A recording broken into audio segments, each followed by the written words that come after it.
আসসালামু আলাইকুম রহমতুল্লাহ।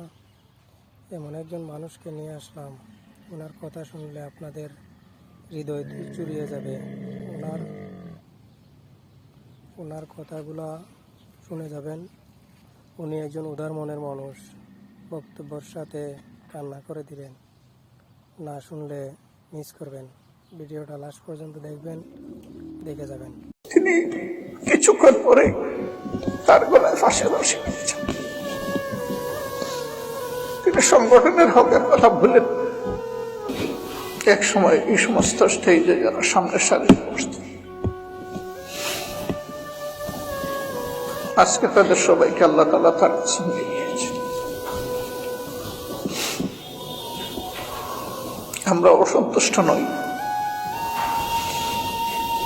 আমরা আল্লাহ পাকের সন্তুষ্টির উপরে সন্তুষ্ট। শুধু রব্বুল ইজ্জতের দরবারে মিনতি,